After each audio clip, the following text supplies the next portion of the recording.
Black and brown creatives, understand me. L.O.S.T Creatives Podcast is here. I am looking for you. L.O.S.T Creatives Podcast. You trying to get it out there? DM me. I will shout out your work. I will drop links to your work. This is free. You don't have to give me a penny. I just want your time and your story, good brother. I just want your time and your story, good sister. We have our platform now. Let's get out there. This is what's up. This is what you need to do. I want your work to be out there, and I'm waiting on you. Tell me a story.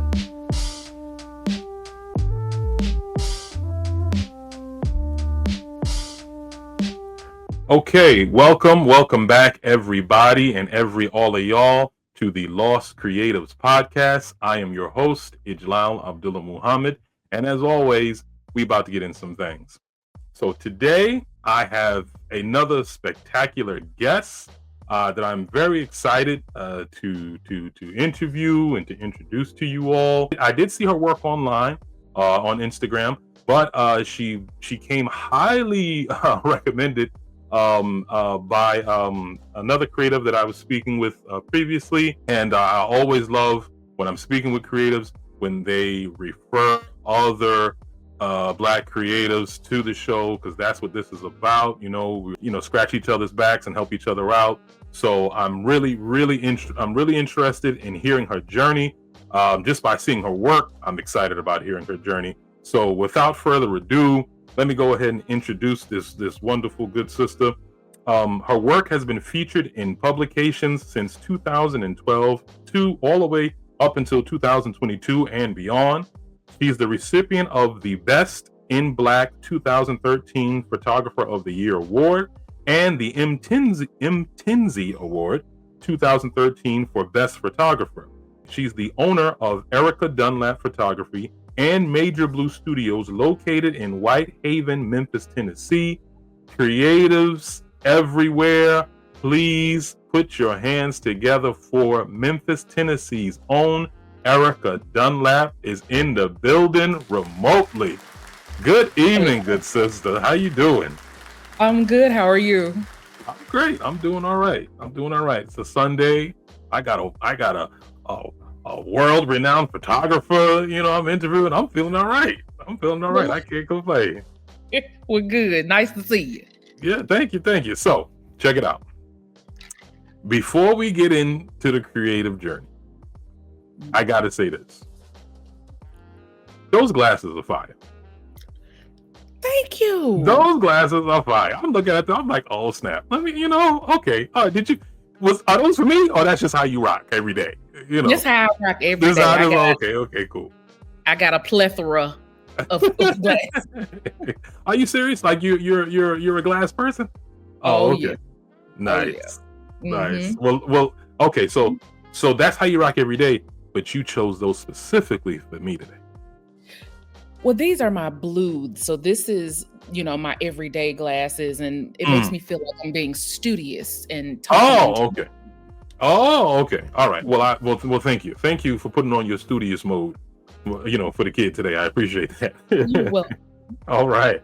So, Erica, how we do it on the L.O.S.T Creatives Podcast. I like for creatives to tell their creative journey. But because, I'm an author and I love stories, I feel the best way to, or one of the best ways to relay stories or to convey information, receive information, better understand information is through telling a story. So the way we do it, is we break down the creative journey into 3 chapters, the first and the middle and the last.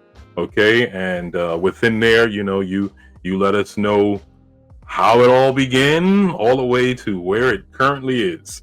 So you actually did so for me. So we're going to jump straight in to your chapter 1, which you so wonderfully titled, "What Started It All? I Deserve an Oscar from Page to Stage." I love it. Let's do it.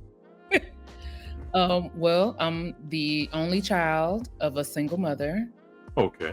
And because of that, I spent a lot of time alone. I had friends, of course, but when you're at home, you're at home. You don't have kids to play with all the time. And my mom did everything she could to foster creativity within me. So from an early age, I was putting together scrapbooks of what my future house would look like. I was doing design because I was a little chubby girl and all the clothes weren't cute for my size. So I would pretend that I was a fashion designer. And then I started writing short stories. And that spawned just a level of creativity that I didn't expect. Ironically, I was because I was so creative, a lot of my friends during school and high school used to pay me to come up with creative lies for them to get out of trouble because I was so creative. Oh yeah. I would make extra money. They would say, okay, Erica, this is what happened. I did this, I did that. And I would ask questions. I would say, okay, were you at home? What time was it? And I would come up with these lies, and my friends would not get in trouble because of the lie that I helped them create. So not only did you do this, but you were successful at it. I have never heard this before in my life. This is so great. Okay. And I used to come up with these stories, and my mama used to tell me, you're going to tell so many lies that people are not going to believe you, or they're going to hate to see you coming. And I would be like, I'm just being creative. But, of course, your parents telling you that you are a liar. I didn't realize that I was a storyteller. I didn't equate those things. I just thought I was a rebellious little liar. So I started writing these stories, and I would bind them up like books, and I would give them to my mom. And I remember one of the very first stories that I can remember, and it was based off of our backyard, because it was absolutely the most terrifying place to me as a child. It was dark. We had this huge window in our den, and if it wasn't covered, you could see nothing. So I wrote a story called Bill and Mary. And Bill and Mary's adventure was going into my backyard, and how these creatures were coming out and they were scary. And I had to have been maybe 7 or 8. And I wrote that story and I gave it to my mom. And I remember finding it when I was in high school. And I was like, girl, you must have been out your mind to write this story. Like, it was just, and thinking about it now at 48 years old. Am I 48 or 49? I never remember how old I am. Remembering we're gonna go with 48. We always round down. 48. Okay, 48. I think it's 48. It's 48. I think it's 48 too. We'll stay with 48. I believe you. Okay. And looking back, I'm like, I was doing this even when I didn't know I was doing this. So I was living this creative journey before I even realized it was who I was, and it was something. It was a thing. It was just something innate inside of me, and I was just doing it because I wanted to, and it felt good, and it just felt like the right thing to do. So I got older. My dad really wasn't a part of the picture, and when he was, it was toxic. He wasn't very supportive. He had kids. It's about 5 or 6 of us, and we don't all really know each other like that. And, he was in and out. So that really made a dig in my self-esteem.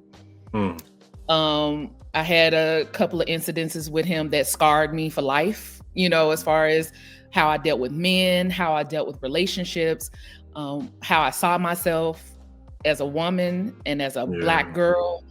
And those things, now I am working through them and learning how to heal from them.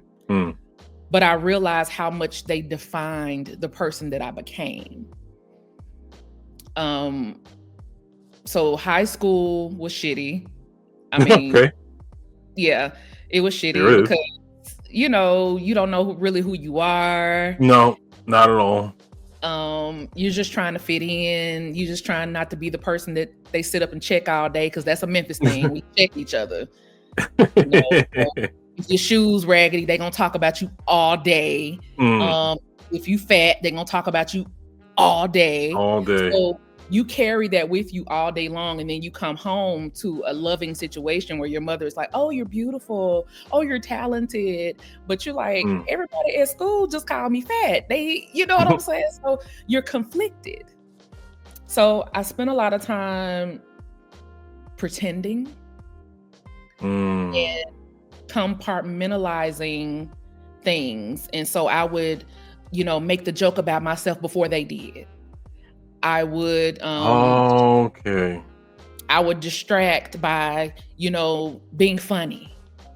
I would be the loud when I would get in trouble so that they won't talk about me. It'll deflect whatever that is. But when I got home, I would cry. I would be broken because I didn't feel like I could be accepted for who I was. So I just kind of went somewhere mentally. I just was not who I was supposed to be. I wasn't me. I was being what other people wanted me to be.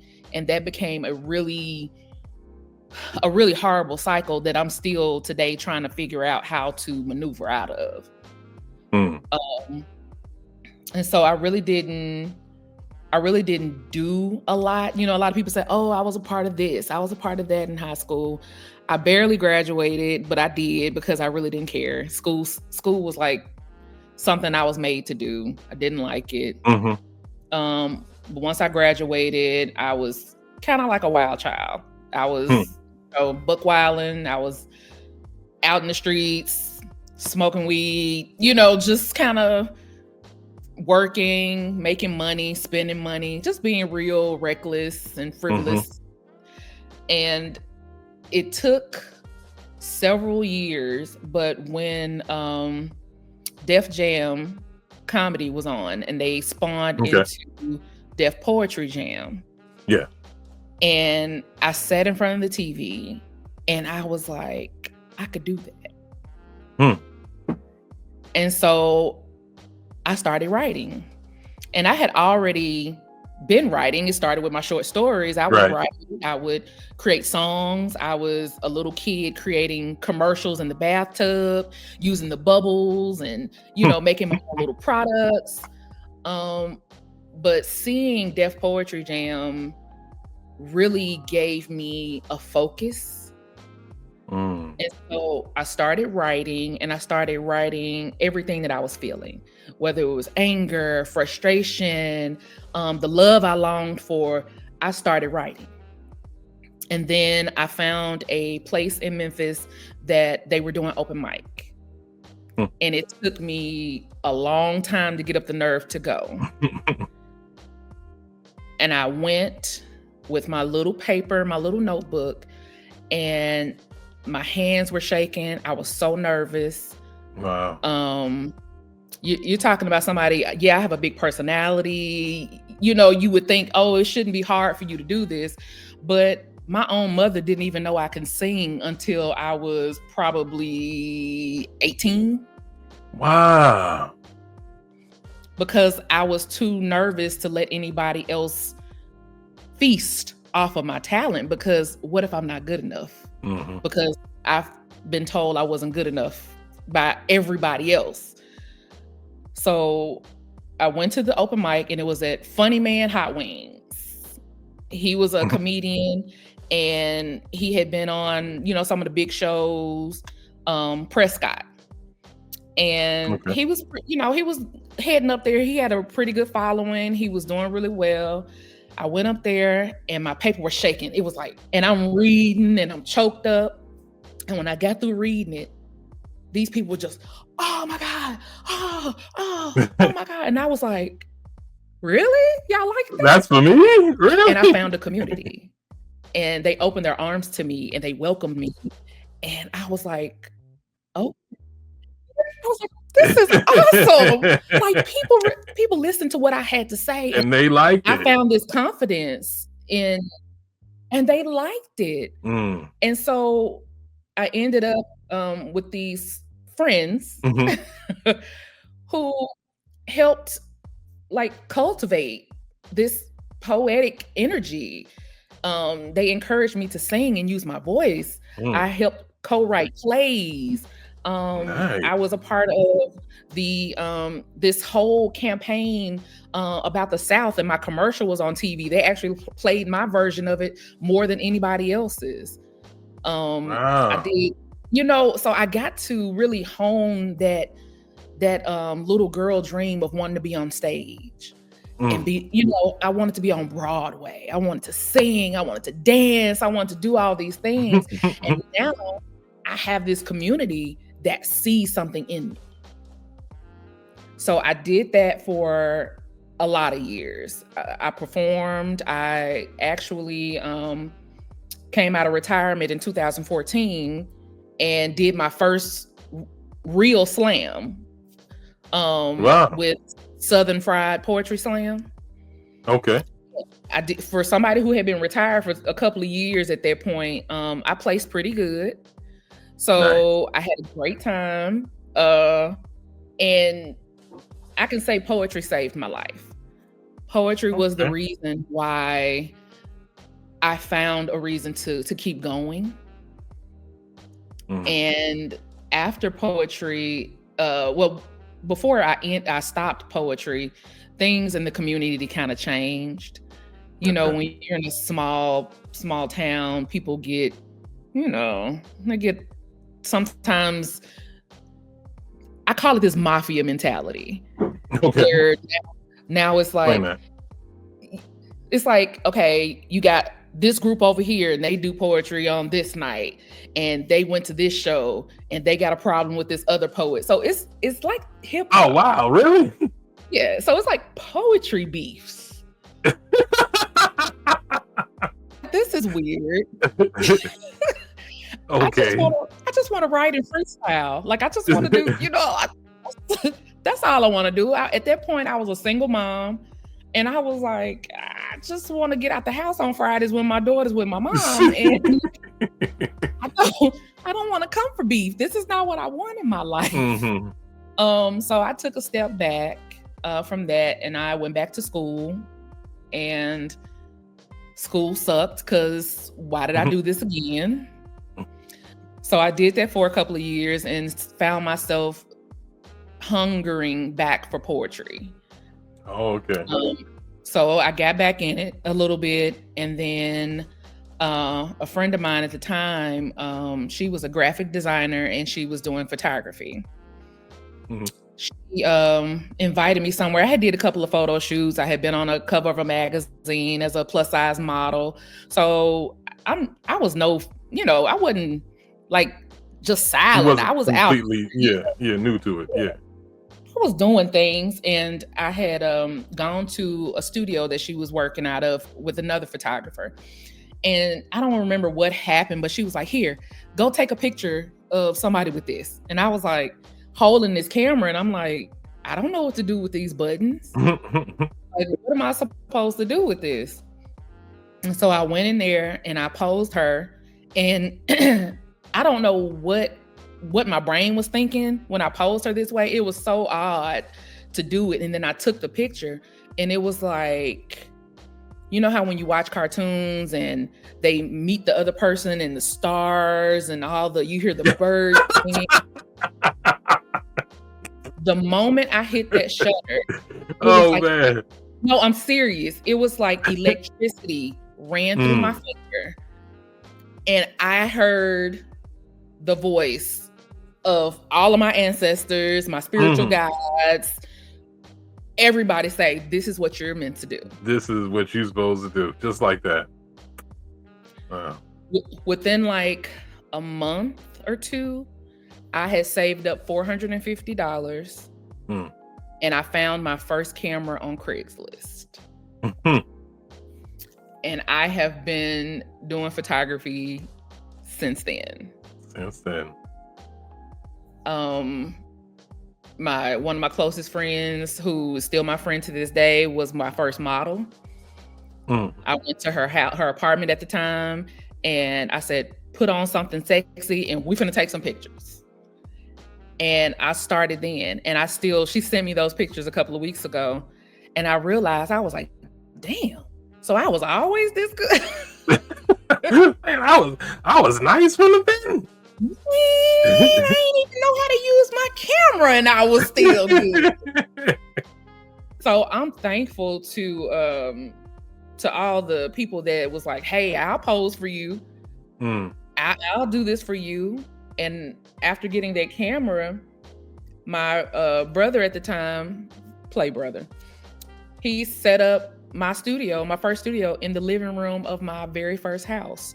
So I had some poles from Home Depot, a slab of wood, and some tablecloths that he stole from his job. He used to work for a hotel. We had them sewn together in black and white, and that was my very first studio. It was in my living room of my house. And nice. The work that I created there is epic because I was able to really just kind of freely explore. I was having fun. I didn't have any contracts, business, taxes. I was just having a damn good time. I was taking fabric. I was using my design skills. I was having a ball, and I was creating amazing images. So it just kind of spawned into me finding a love for myself that I didn't know I had through creativity. Right. Yeah. I mean, it was amazing just to go back and look now and think about all the dope stuff I did. I was like, "Ooh, I got to get back to that. That was fun. I'm going to try to do that now." Because business will lull your creativity. It will stifle it. That's crazy, right? I mean, sometimes I don't even want to take pictures. I'm like, I just got an IRS bill, and I don't want to have fun. Like, it ain't fun no more. But thankfully, to be able to go back and look at some of those things and to watch videos of myself performing and things like that, it brings me back to a mental place to where I know that everything that I felt then, I have the opportunity to have that now. So sometimes it's just digging back in that bag and saying, "Hey, let me go and see what this feels like again," or even just to watch the videos. Make me remember I was that girl. I'm still that girl. And I'll drink to that. You know what? Okay. We're going to drink to that. You still that girl. Don't leave me by myself now. There you go. Okay. So, I don't know where to start. I got a few questions. That was great. That was great. Okay, all right. Let me. The ones I wrote down while you were speaking. One of the things, one of the things that I've come to notice while doing this show is the influence that parents play in creatives' lives. And I found it, that always stands out to me. How you said that you're, even though you were you were raised by a single mother, your mother definitely allowed you to have that creative expression. Yeah. And aided in the creative expression. And I guess like with anything, when it comes to parents, they can be so great to what it is that we're going to be, even though we're not fully aware of it. At the time we're just thinking, "Oh, thanks for allowing me to do this." Right. But then it transpires into something else that's just truly amazing. You said, first of all, that was wild that people were paying you to come up with these stories. I have, let me tell you something. I have heard of some hustles in my day. Okay. I have never heard of that. I've never read of that. I mean, oh man, if you were in New York, boy, I would have been rich. For real. For real. You would have been rich or you would have been hiding because people would have been looking for you. Oh Like my God. goodness. But That would but not be it's good. but it's interesting that, you know, as children we don't understand what it is that we're doing. Hmm. You know, we don't, or we're not experienced enough to be able to give it a term. And at the Right. same time, as creative, the people around us, even our parents, may not fully understand what it is that we're doing. And it's understandable. I mean, you know, they want to aid our creativity, you know, and they will, and they want to be involved in it, and you know, but um uh harvesting our creativity, you know, as parents kind of comes second to parenting. You know, it's just like, Right. yeah, you're concerned about how creative you are. I'm concerned about your safety. You Right. know, so it's not, you know, that's not necessarily their fault, but many times, especially if they aren't creatives themselves, Hmm. they can very much miss what's happening there. You know, and only focus on, well, let me make sure that you're not hurting yourself. Right. Whereas, you know, someone could see, if they were, especially if they were creative, they could see like, okay, you know what? So you like telling stories. Hmm. So let's see what we can do with that. You know, it's almost like if a child is always getting into fights, consistently fighting. It's like, okay, you need a martial arts class. Hmm. You know, that's what you need. You know, we need to Hmm. put you in there so you can actually get some structure to this, so you can actually understand, you know, what you should be doing with all this rage, and then also so you can be with someone who actually could whoop your butt, you know, and help Right. gauge you a little bit. And rather than just saying, "Oh, I don't know what to do with you," or just stop that, you Right. know. Um, and I think that.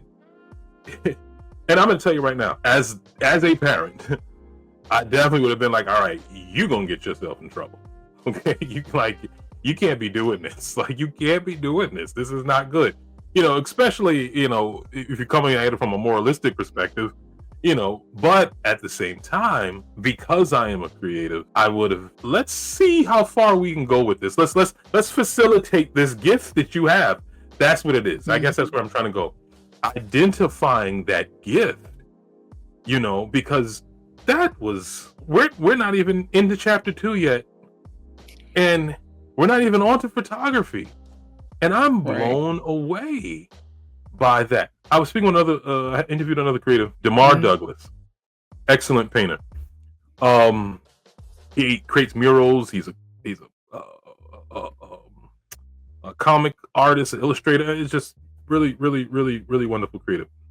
And just like you, he had told me that him and his his illustrating crew, uh you know, when he was in elementary, they were coming up with these like amazing worlds, um and I mean, like, out of sight type stuff that you know, people in DC and Marvel are getting paid to come up with, you know. And he was doing this from an early age. um Another wonderful creative, Echo Freaky, brilliant Hmm. painter.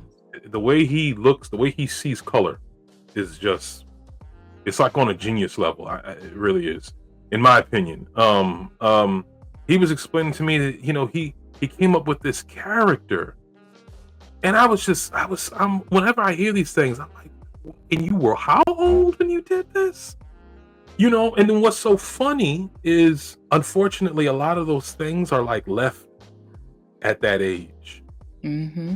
you know. And it's almost like, dag, it's like a bittersweet type of realization, because it grew you into where you are now and where your creativity is now, and we definitely are thankful for that. But it's like, man, are you going to go back to that at some point? Because hearing it now is like, this is amazing. Now, obviously, we don't want you to go back to creating lives with people. Right. You could have a good career in DC, you know, in the politics. You know what I'm saying? Olivia a speaker, you know, you know, but I mean, that stood out to me. I was very amazed with that because I don't know. I'm just going to end up saying the same thing over and over, but that's truly amazing that you.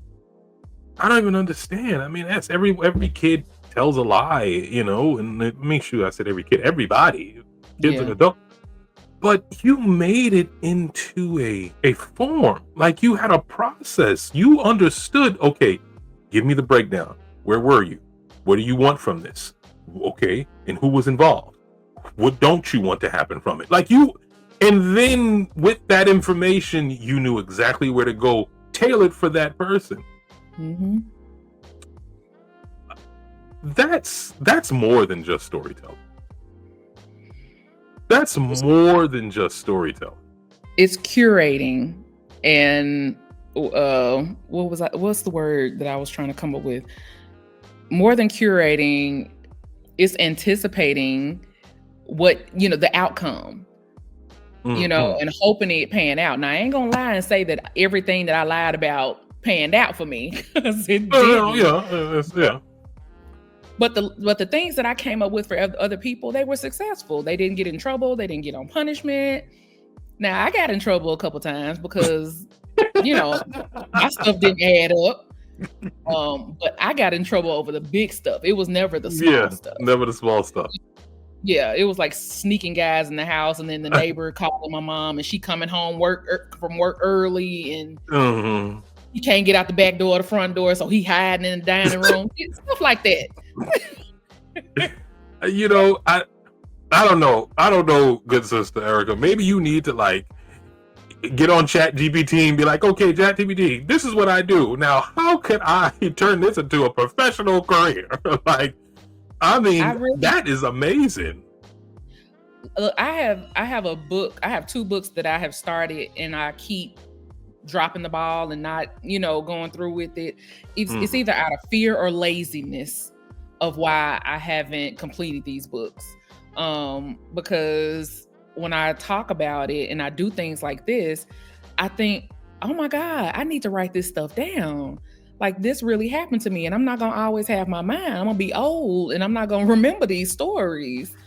So it's a lot in there. I do need to focus and write this stuff down.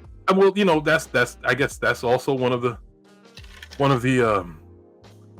curses, I guess, of being a creative, because, you know, man, I got crates on crates on crates of oh man, let me get into that. Oh, that's right, I remember I was doing that, and it's like I ain't got no time for it. but I mean, when you told me that, I'm already, you know, because I'm an author, I'm already coming up with a character and an ability and a story to follow it. You know what I'm saying?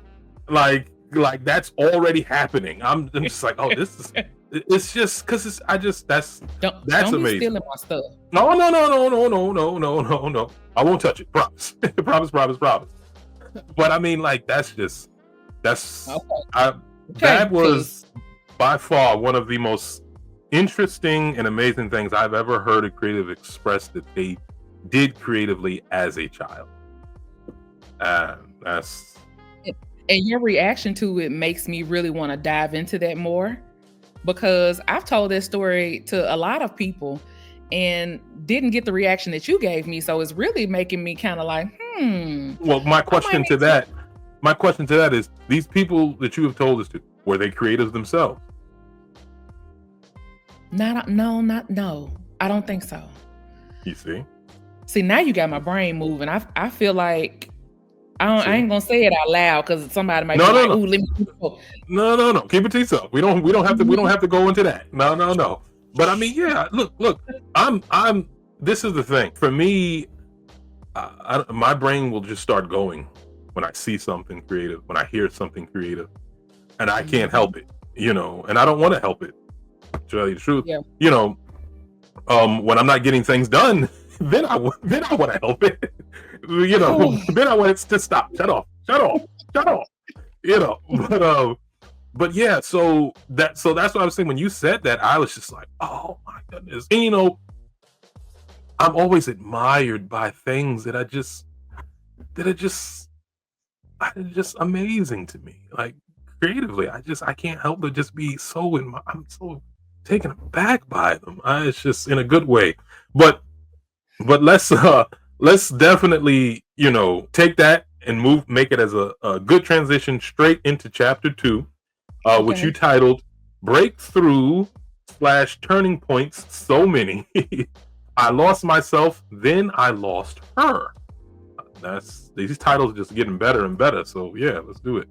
That's that writer in me. I told you. Yeah. So I titled it that because so many things have been a turning point, because as a creative, you know, you'll go through life and then life will stop your creative journey, and then something big will happen. I was doing poetry, I was performing, then I started photography, and I was doing that. I just kind of threw myself into these things. College, working, being a single mom. And I still didn't know who I was. So I was really just kind of existing. Although, yes, I was doing all these great things and people were like, oh my God, you're so talented. And oh, you're this, you're that. And I was totally just lost. I was raising my child by myself, who was giving me hell. Because my mom used to tell me, everything you did, you gonna get it back. she gave you the curse. She put it on you. And she did not tell not one lie, because my child would lie. She would lie. I would see her do stuff, and she would say, I didn't do that. I'm like, sell it, man. You gotta sell it. I'm like, girl, I saw you. Like you gonna believe me? You gonna believe me, or you gonna believe your lying eyes? Now, which one? I was going through so many things, bad relationships, health issues, and I was just depressed. I contemplated suicide. Can't take it all. I was working at a job that I did not like. I was like, I'm ready to get up out of here. If this is what life is like, I don't want it. And I ended up penning a poem called Suicide. I say I wrote it, but I feel like it was a spiritual writing from my ancestors, because I don't recall coming up with the thoughts. And I just remember my hand going, and my daughter coming into the room and saying, Mama, you're not even looking at the paper. And I was just, and that had happened to me a couple of times during some writing sessions. And when I finished writing the piece, I was on the floor and I was crying. And I felt like I did some really deep spiritual healing through that poem. Yeah. I performed that piece. I memorized it. I performed it one time. And then I performed it a second time years later. But it's one of those pieces that never really stuck because of the nature of the poem. But after that, a lot for me changed mentally. And I think that was one of my huge turning points. And I started to finding authenticity in what I was doing with me and dealing with me. So it started there. And then I took a whole lot of losses after that. In 2013, I found out I was pregnant, had a miscarriage on Valentine's Day. Now, yeah, sad, But did I want to be attached to this nigga forever?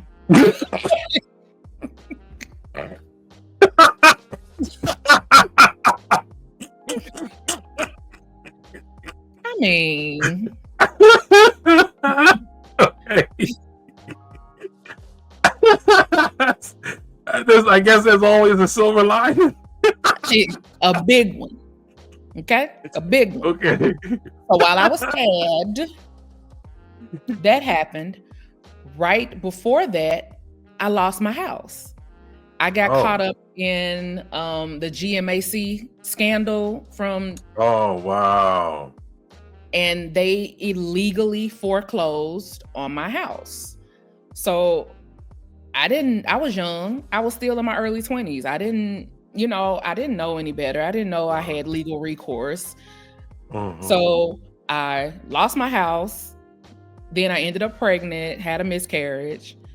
And then I was having issues on my job.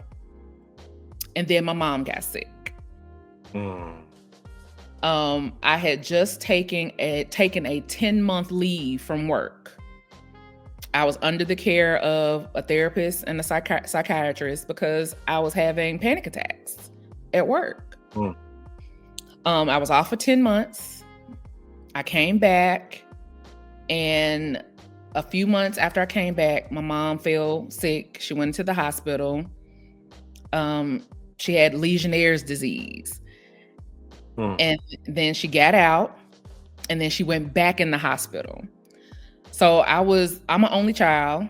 It's nobody else to do anything. So I was going back and forth to the hospital. I was trying to juggle my photography business that was now, budding, and I was being hired, being a single mother, whose mother was everything to my daughter. Like my mom was, when I had to work, my daughter's dentist didn't even know me because my mom was the one that took her to her dentist appointments. Oh, wow.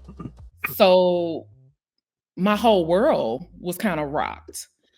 And so she's in the hospital. She's looking good, but the doctors are saying that, it's not looking good.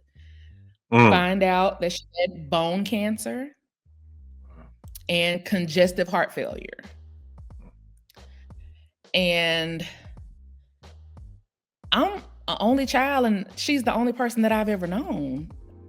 She's the only person that has ever loved me 100%, that didn't want anything from me. She wanted the best of me. She took me to see Alvin Ailey dancers. She introduced me to Ernest Withers photography. I mean, she was my hero, and she was in the hospital. So I was doing a shoot.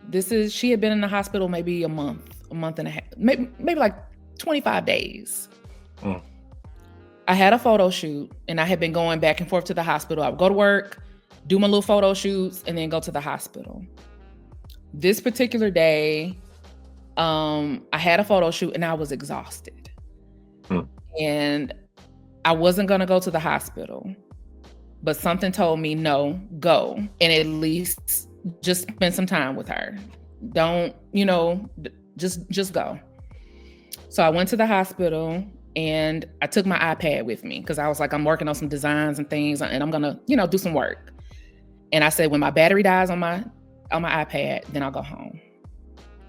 So I was sitting there talking to my mom. She was kind of in and out of consciousness. Like she was sleeping a lot. So she would talk to me for a second, and then she would go to sleep. And I had just bought my daughter tickets to go see Chris Brown. And I told my mom that. She looked at me, and she was gone. 1 minute, it was life in her eyes. And the next minute, she was gone. And I'm like, this is not possible. This is my hero. Heroes live forever. Why is mine not? So I'm in the hospital room, and I'm talking to her, and the doctors are working on her. And I can And I can clearly remember saying, Mama, you can't go. You ain't taught me how to make your dressing yet. Like, like, what is happening here? And then they told me that she had did a DNR. And I said, the hell you say? You gonna do everything in your power to try to, you know, and it didn't work. Spiritually, I wanted to die. So much so that they had to massage my heart through my chest because I stopped breathing. I just stopped.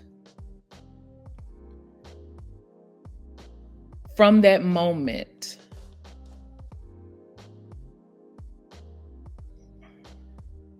I knew that there was nothing else in the world that could scare me.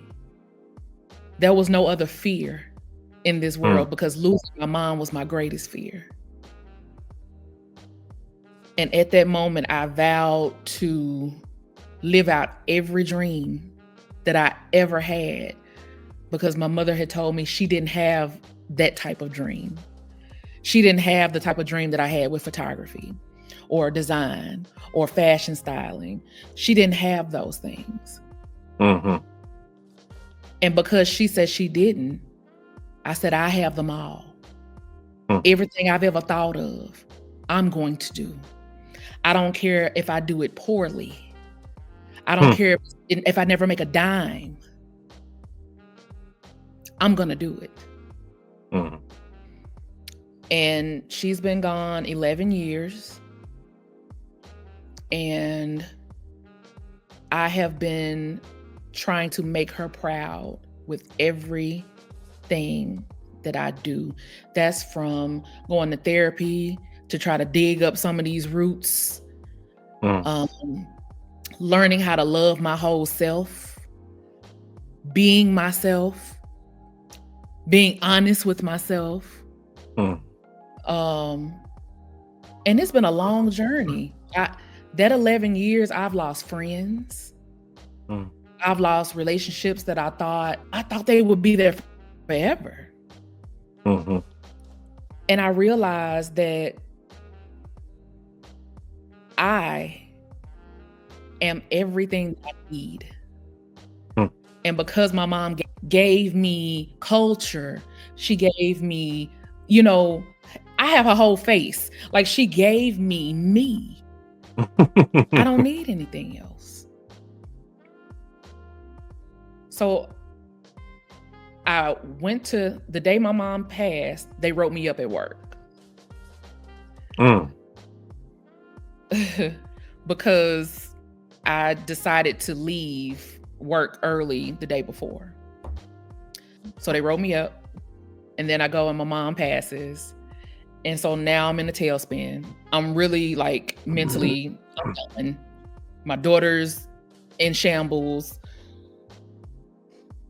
And we survive.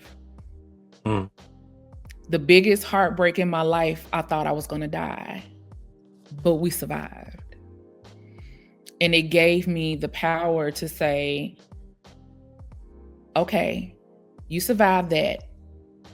You can survive anything. Can't shit shake you. After losing your mom, your hero, what am I scared of? What am I scared to let people know that I'm talented in this area? Why should I hold anything back because this other person doesn't want to give their full self? Fuck that. I'm going to do it all. And it started me on a course to change my mindset. I met my husband and we've been married now 10 years. That's beautiful. That happened so fast, and people were like, are you sure y'all just met? I said, no. And some of his qualities, he's just like my mama. So I'm like, okay, she sent me him after she left. He's like, here you go, baby, because you're not going to be good by yourself. You need some help. because you ain't got it all.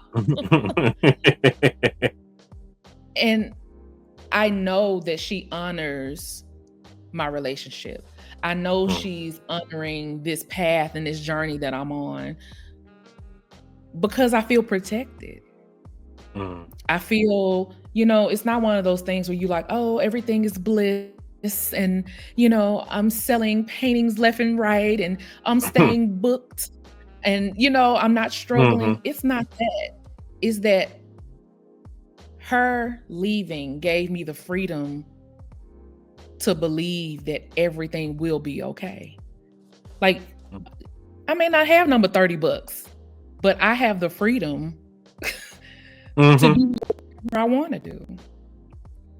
So that set off all those things in my life. And I'm on this job that I've been on since 2002. And everybody's walking around telling me, why are you still here? You so talented. I came to the play you when you was in, and why are you still here? And why? And I'm like, girl, because I got bills, because I have a daughter to feed. Like, I'm here for a reason. And so I'm going through all this anxiety and I'm having these moments and I'm unhappy. And the memory came up on my Facebook the other day where I said, I just want my time. That's all I want. I want my time. I felt I was time broke. Like, all the things that I wanted to do, it wasn't because I couldn't do them. It was because I didn't have the time. And what was the biggest thing sucking up my time? The job. Where I was being unfulfilled, overlooked, underpaid, mishandled, right. Disrespected, drug tested. I wasn't even supposed to at the time. Come on. Like, just put through all this rigmarole. And I ended up praying that prayer. I said, God, I just want my time. And lo and behold, the pandemic happened. I didn't mean for you to go and kill all these people. Okay? Whoa, gotta be specific with those prayers. Yeah, like my auntie. Be very specific. You got to be Pacific. Exactly. So no, that's not what I wanted. But us working from home, it gave me time. It gave me relief from the job. And during that time, it gave me access to my 401k. So I pulled out nicely from my 401k. I got my kitchen redone and I started the Goddess Home Collection. And the Goddess Home Collection was a mixture of my photography and digital elements to create home decor. Nice. So I did that, got all these samples and boxes of digital things that I was spending this money on, testing it out. From there, I ended up getting into an art gallery with my digital photography and sold a lot of pieces. Nice. Meanwhile, I created what I was using as a platform, Wanchy Wisdom. Okay. And so what Wanchy Wisdom was, I would make these posts, and typically they were reminders for me. I would just say things like, just because today started, in a bad way doesn't mean you don't have the power to change it. So I was using it as a way to motivate myself. And gotcha. So people started looking for my posts every day. And so I was like, okay, let me just go ahead and, make this a thing. And so after about a year of these posts, they were like, you need to put that on a shirt. And I was like, okay. So I started Wanchy Wear, which spawned from those posts. So I was like, damn, this a thing.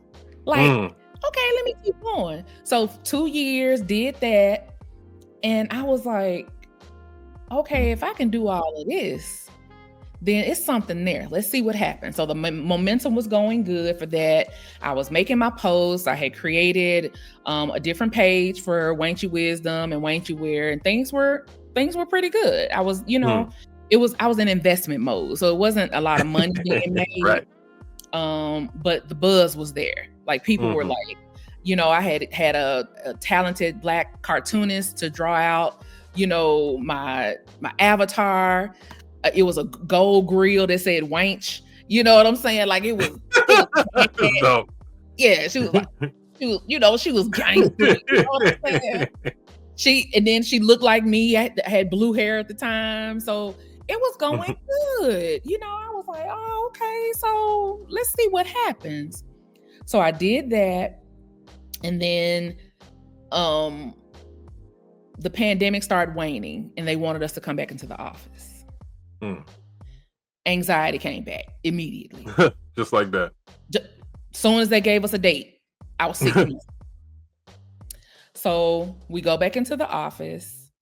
Now, mind you, the whole time during the pandemic, I did not get COVID. Nobody in my house got COVID. Good. Go back to work. Within 2 months, I had COVID. So I pass out at work. Had to be taken to the hospital in the ambulance. And now I'm sick.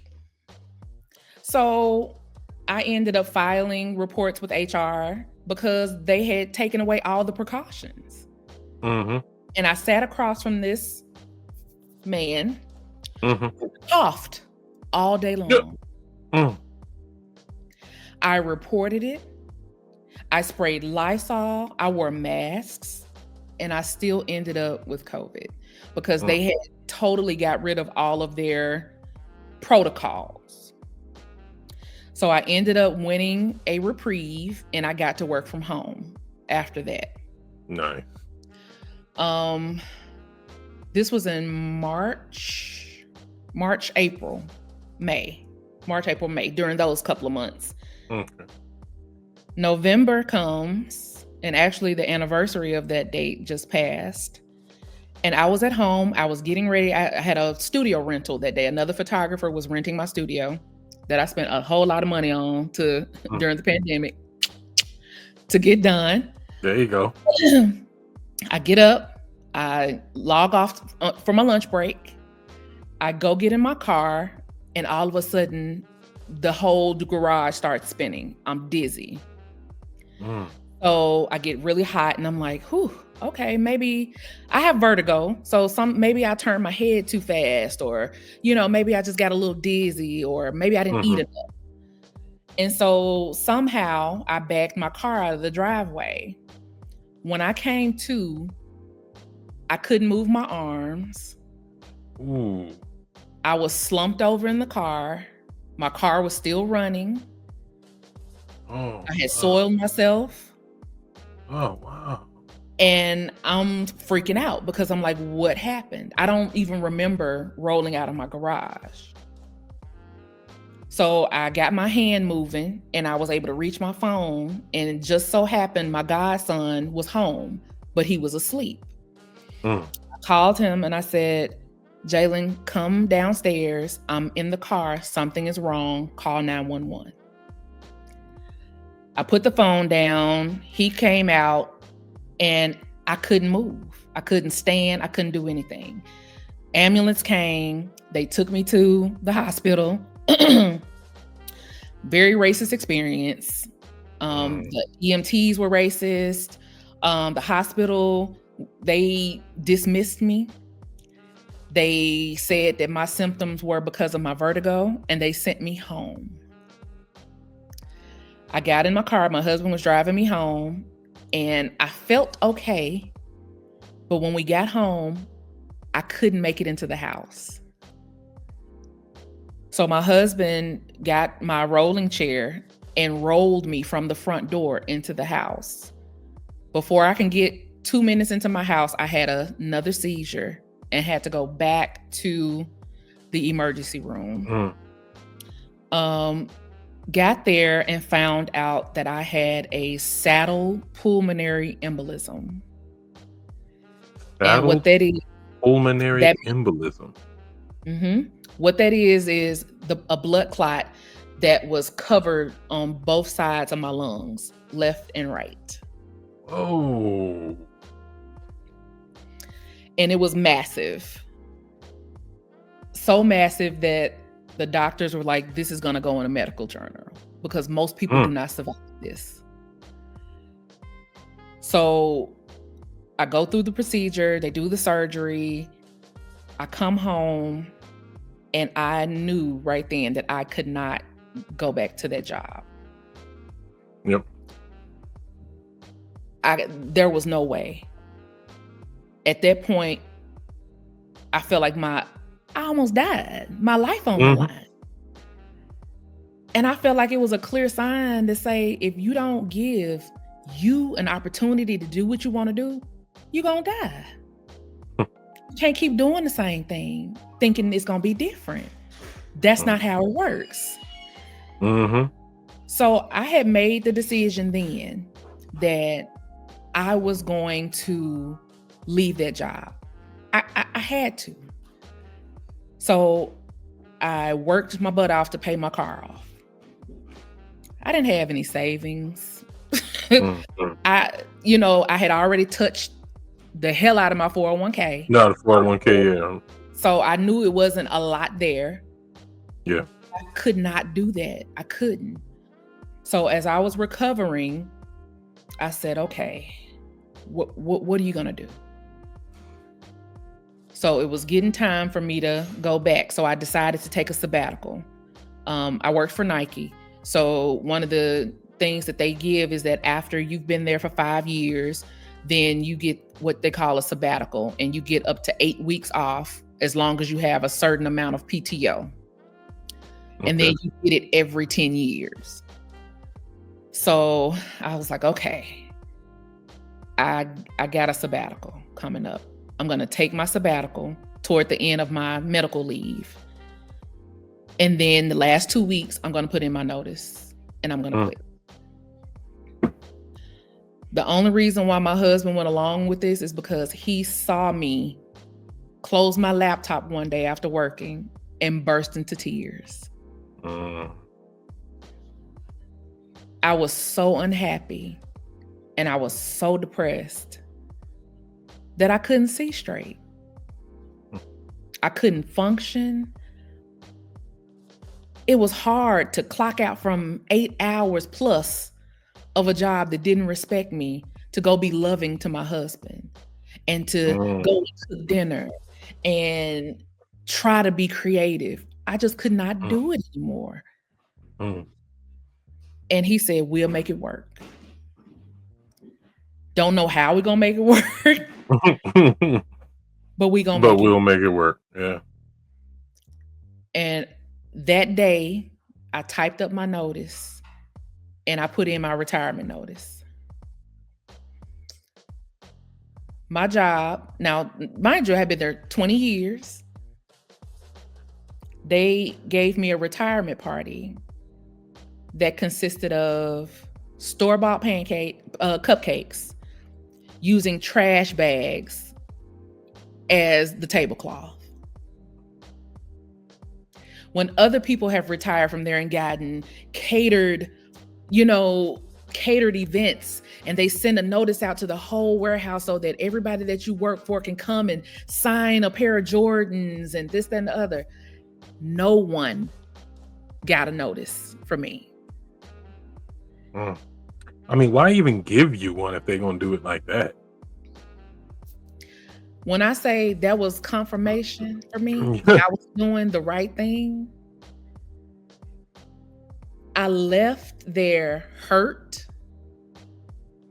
I left there understanding that coworkers are just coworkers and they ain't friends. Yep. Because half of them people I didn't hear from when I was even out sick. I left there with the confidence to say that paycheck was not enough for me to deal with all of that. Because it wasn't. After 20 years, I was only making like $26 an hour. 20 years.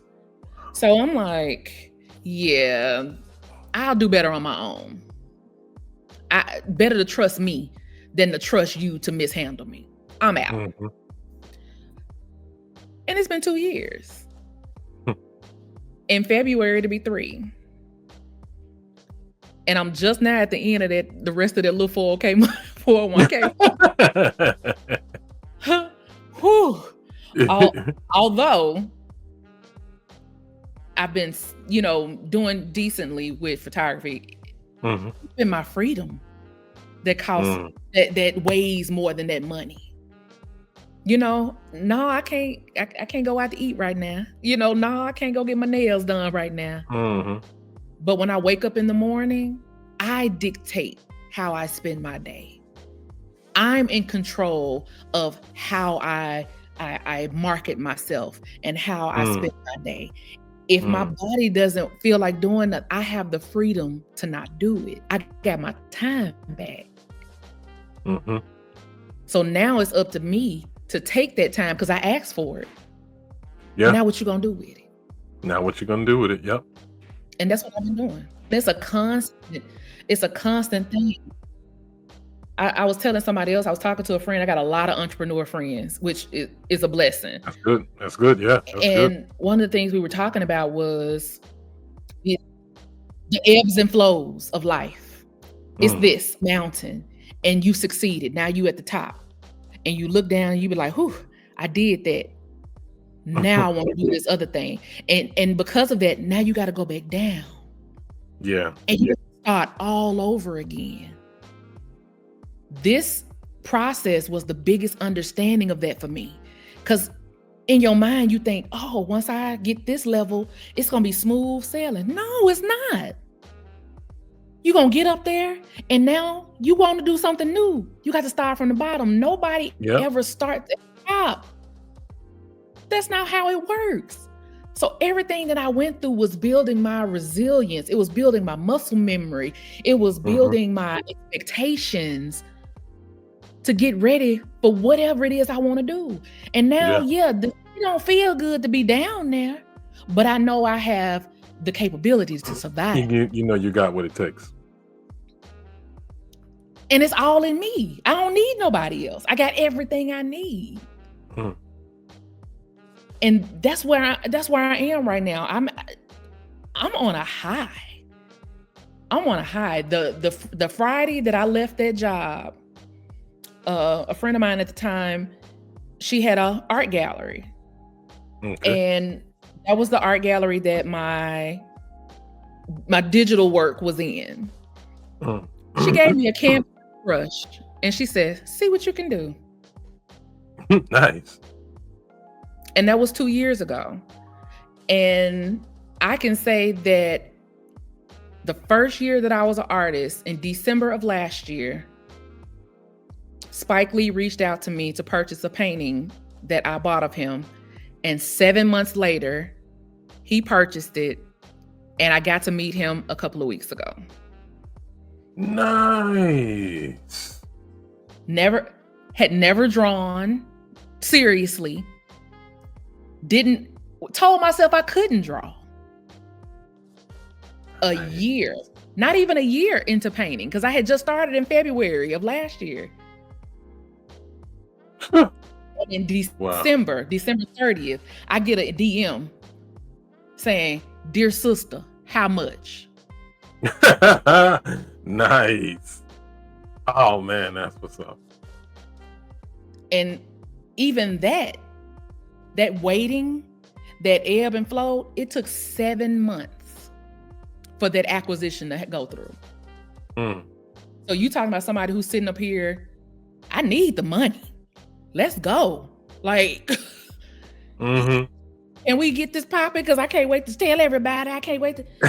It don't work that way. I had to wait 7 months. And then still, I didn't feel confident enough to say, hey, world, this is what happened. I sat on it. And before it happened, I got a notification from a friend that Spike Lee had been named an honoree for the Freedom Awards. And he was going to be in Memphis. Nice. Come on, man. I This mean, when man, it lines up, he live in New York. mhm. What are the chances that he gonna be in Memphis? So my friend was one of the head makeup artists for the Freedom Awards. She said, "You gonna be my assistant." I said, "Bet." Bet. So this me standing up there holding makeup and powder. You don't makeup artist. But I'm there. Another friend is down there. She's in the VIP. She said, "Mr. Lee," she introduced herself to him. She's a stylist. She's a celebrity stylist. And my friend did a painting of you and you bought it. And she's here. He said, "Where's she at?" So she calling me, "Get your ass down here. Come on." What I mean, she called me 52 times. I'm finagling. I'm trying to wait on my little lanyard so that I can get in and maneuver through. And I get to the room where they are. This is how poetic this is. One of the first people to come out of that room is a person that works at Nike. That was one of the people that ignored me when it came time for me to want to try to find another job. And I walk in the room and it was sponsored by Nike. And it was Nike employees everywhere. "Hey, Erica. Hey, how you doing?" And they ushering me to go and speak to Mr. Lee and take a picture with him. So while everybody in the VIP got an opportunity to take a selfie with him and got to chit chat with him, I was the only person that he bought a painting from. Man. Look. When I say, man, look. Man. The old folks say, "Don't give me the shout and I'ma run." I'ma run. And I waited until that moment to tell everybody. I had the selfie and I decided I wanted to control the narrative on how I told people. And it felt so good. I bet it did. I've only been painting a year and I was to Spike Lee.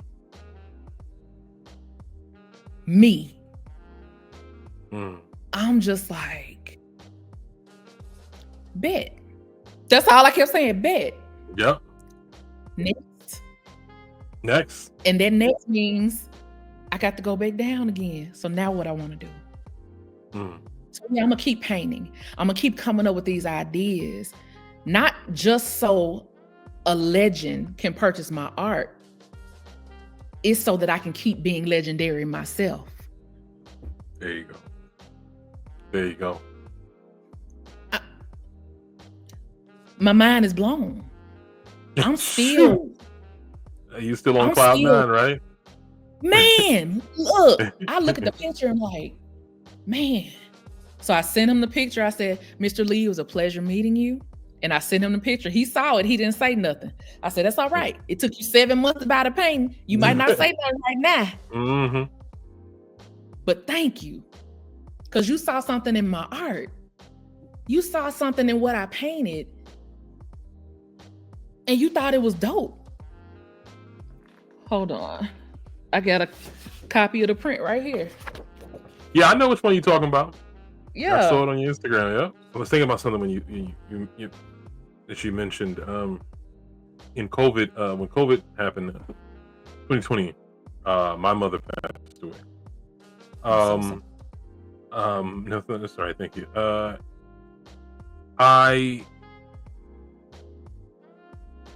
It was COVID is what made me realize that I had a gift with writing. I've been a poet for a long time, since I was 12. But I had a gift with being able to actually write a story, and develop a character, and like that. And when I finished my first book, L.O.S.T. Lovers of Storytime, I dedicated it to my mother and my father and my wife. But what I what I wrote for the dedication to my mother was, I said that she is a wonderful human being and a lover of stories. Mm-hmm. And, that I miss her every day. And I wish she could have been alive to read my book. My mother was an avid reader. Yeah. Avid reader. She'd read a lot. And, it's kind of weird, like, because when she was alive, I paint, I weld, I wood carve, wood burn, you name it. I was never, that was not something writing a book was not something I was doing when she was alive. Mm-hmm. But it's just, I stumbled upon it, and, and it's just like, wow, I mean, out of all the people that I would have wanted to read something I wrote, would have been her, but that's all right. I remember when you said that, when you were talking about when you took that first picture, now you saw it, just like, the universe started talking to you. Mm-hmm. That's what it was for me when I started writing.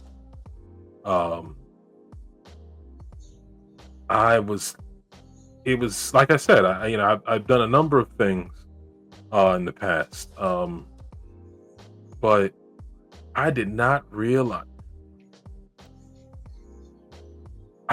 how much I loved a craft that I was doing, like I did when I started writing. And just like when you said you'd only been painting for a year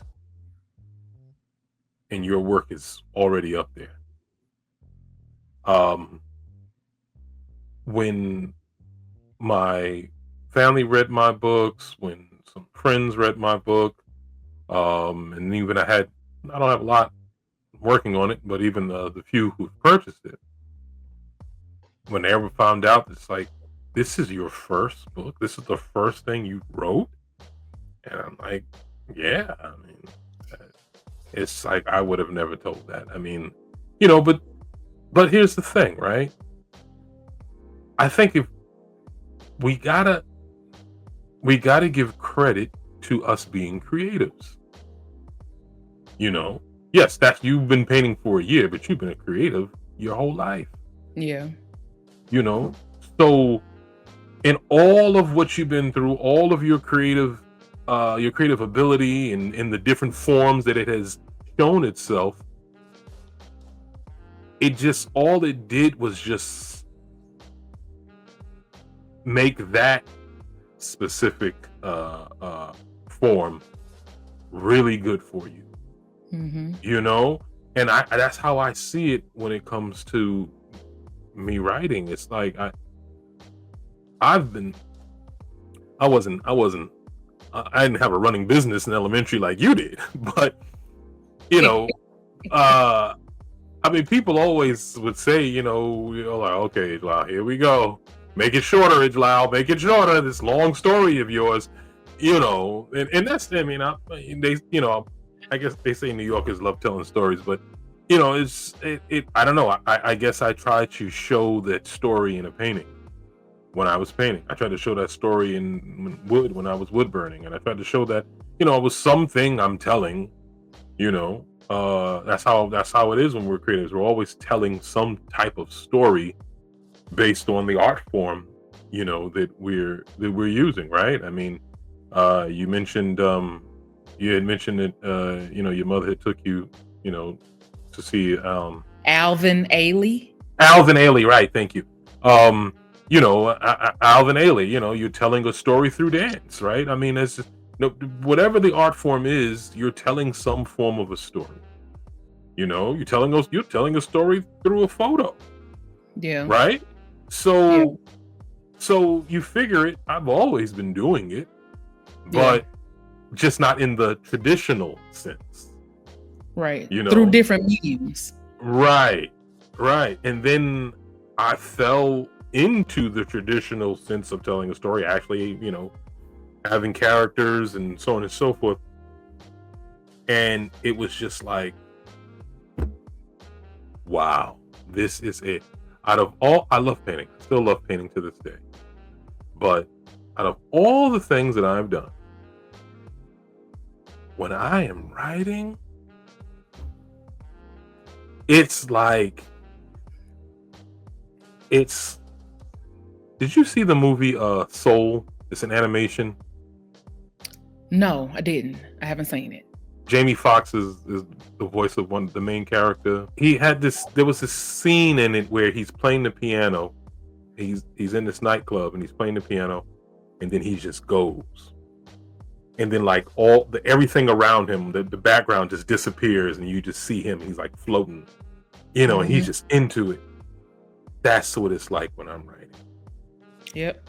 That's what it's like when I'm writing, and is this, I always make a prayer before I start writing that, I'm not influenced negatively,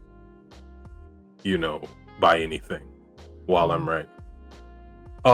Because I cannot explain to you, and you understand, I can't explain to you how it happens. Yeah. I sit and I go. Now, yes, obviously I'm the one who's coming up with these ideas, but you know what I'm saying? It's like the way this world ends up coming into my head is, and it happens. I can't say it only happens when I'm writing, because I can get an idea while I'm walking, or I could be eating an apple or something, whatever. But then, rolling it out happens when I'm in front of that computer. And when I'm doing it, I get a feeling and a joy that I have never received in any other art form I've ever worked in. And that's what made me realize, this is it. This is what you were meant to. You were meant to be a writer. And then, just like you said, when that validation comes, when other people, say, oh man, this is good, especially from people who, like my wife is an avid reader. She's very much like my mother in many ways. And my sister is another avid reader and also a writer, so when people like them say, this is good, it's great. And I think that, so like I was saying, yeah, you've been painting for a year, but you've been creative your whole life. And it just that skill just spilled itself onto the canvas, and then it just because I when you said that you were painting for a year, I was like, okay, I guess that's why you're creative, because that don't look like a year's worth of painting. I mean, you have a signature, especially when it comes to painting. Sometimes it's hard to find. Not find, that's the wrong word. To discover, right? That's what I mean to say. You could be painting and you're good, but you didn't find your signature, your thing. And then after several years, and all your work could be good still, but after several years, it's like, oh, this is me, this is my style, this is my signature, this is how I like, and rarely do you see that where it's just from jump, you already have a way, and you got it. So yes, Erica, you've been painting for a year, but you've been a creative your whole life, and you've been accomplished your whole life. From a kid, you was making it happen. So it only makes sense for you to finally run into something that immediately shows your years of being a creative. I remember I read a meme that said, you're not paying me because I can do the job in 30 minutes. You're paying me because of the experience that I learned that allows me to do the job in 30 minutes. You know what I'm saying? And it's just like that. It's like, yeah, I've been painting for a year, but shoot, I've been a creative my whole life, and I've been a successful creative my whole life. So there it is. You were already rolling with it, but I still want to give it an official introduction to Okay. the last chapter 3, which you titled Outlook. I am in caps. So when I started my Way to Wisdom during the pandemic, one of the things that I chose to do while working on my mental health and my self journey is to affirm myself. And so every post, I would say what I had to say, and then I would have a list of affirmations. Even before I left my job, I started that because I felt like it was calling me. I was like, I gotta affirm myself, because if I don't, I'm gonna stay here another 20 years and be unhappy. So I did these affirmations, I put them on my wall, and my coworkers was like, oh my God, they're so good, I want them too. So it started my affirmation journey. And I started with the basic stuff. I am good enough. I am healthy. I am worthy. All these things. And as I was growing and learning and realizing how much power I had in my tongue and in my words and in my thoughts, then my affirmations would change. They went from all I am to I speak. I understand. I know. I will not. So it became a evolution for me. And I go back to these, and sometimes I just repost them because I need them. And other people, they're just sharing it. Oh my God, I needed this. This was right on time. And what it taught me was I don't have to look outside of I am for anything. Whatever I need, I am. Whatever I desire, I am. The things that I wish, I am. So there's no need to wonder. There's no need to hope. There's no need to do any of these, to seek or to imagine or to dream, because I am. And when it's something I need to go within, find it, and then ask for guidance on how to use it. And I have to remind myself every day. I'm sitting up here and I'm like, I need to make some money. What I need to do to make some money? And I said, okay, what do I have in my bag? And I have to remember my bag ain't empty. My bag is full, because I'm an ex liar, storyteller. I'm an ex-creative designer. I made a dress out of safety pins. I've had multiple studios. All these things that I'm an ex of. I've been this, I've been that. I survived this, I survived that. There are things in that bag that can be used differently, like a scarf. Somebody might just wear it around your neck, but no. I'm a creative. I turned it into a shirt. I turned it into a skirt. I turned it into a turban. I made a necktie out of it. I made earrings out of it. So I am not lacking. I just need vision on how to use what I already got. That may not be a hat. Man. It might be a bowl. So I'm learning how my vision is the problem, not the lack of anything. It's my vision. And so I am keeps me grounded enough to know that, yeah, I might freak out. But then once I calm down, I realize, you know what? Hold on. Let me go dig in this bag and let me see what I can pull out. Be like, this don't look like the solution to my problem. But wait a minute, let me change my vision.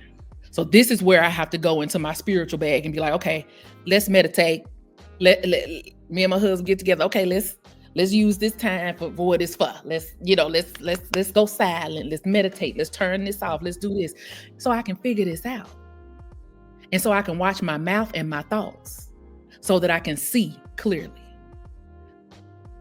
And that's where I've been the past 2 years, trying to fix my vision. I am, like I said, my creative mind is never off. What I just heard was an entire poem entitled I Am. Don't get me started.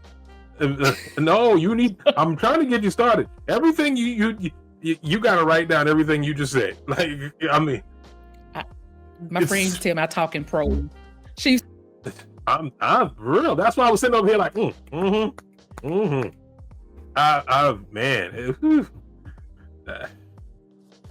And I ain't gonna remember nothing I said. That's okay. That's okay. That's okay. That's okay. That's okay. I ain't gonna remember none of that. That's all right. It'll when you sit down, it'll just come out a different way, but it's still gonna come out. That I could see why you started to do those affirmations. And then why also other people, it's a beautiful thing, man. It's just, I don't think we walk around, looking for validation as creative. But it's always a beautiful thing when you receive validation by way of someone appreciating your creativity. Especially when it's someone appreciating your creativity through happen chance. You were doing something for you. Yep. You were doing something for you that made you feel good. And then someone said, oh, that does a number of things. But I think two of the biggest things that it does, or at least it stands out to me, is one, it goes to show just how universal creativity is. Mm-hmm. and how it is one of the best forms of communication and therapy. And therapy. I said this when I was interviewing Tosin. He's a printmaker, brilliant printmaker from Nigeria. That someone may hate you for whatever reason. May never want to hear you say anything, may never want to see you. And because of that, they'll never get your perspective. Yeah. But you can create something. And that thing they will listen to from you. They will look at from you and can get your perspective. Mm-hmm. And that's a beautiful thing. That's a beautiful thing, And that's one. And then the other thing that it does is it helps you realize, like I said, we don't need validation as creatives. But as creatives, and just as humans in general, it always helps the struggle that is life to know that someone else is dealing with something. Yeah. Someone else is like, oh man, I needed that. Like I was at ground zero. The Dami, I said his name wrong. Excuse me. DeMar Douglas. I mentioned him earlier. He said that there was this young lady he knew, she was going through something, and he made a painting for her. Just as a, hey, I know it's a tough time for you. You know what I mean? I painted this for you. He had no idea how tough of a time it actually was. She told him that you have no idea. I needed this painting. I was thinking about suicide. And this painting completely turned my life around. And I mean, it's stuff like that, man. It's just like, it's stuff like that makes me, above all, very appreciative that I'm a creative, very thankful, to my Lord that I'm a creative, because we have a skill set that is unmatched. In any, we really do, and it's that's why I like saying creative, because it's something that's in us, and we just got to express it. And it's usually something that's with us since we were little kids. Sharita, she's an AI artist. I interviewed her. And she was, she told me one of the bad things about being an AI artist right now is people don't consider you a real creative. They just say, oh, that's just AI, da da da da. But you look at her work, and what you understand is it starts with conception. It starts with a vision. You have to have this vision in your mind first. She told me that she could never draw. She tried drawing so many times. She just sucks at it. She just sucks at drawing. She can't do it. And likewise, because she can't draw, she can't paint.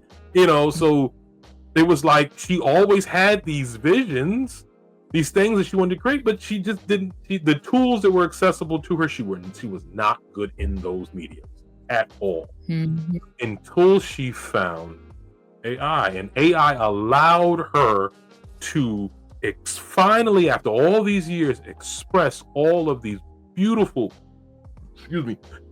conceptual creative ideas that she's had, that she just was never able to bring out because she was never good at the tools that were accessible to her. But and it's just like, but ever since she was a little girl, she said she's always been trying to. Mm-hmm. What I heard a creative soul just screaming for a body to be able to create in, and she finally found her conduit. Mm-hmm. And then you look at her stuff and you realize that, look, you didn't just speak that into a computer. More had to be done there. And that's the thing. It's just like, it's this thing that we have.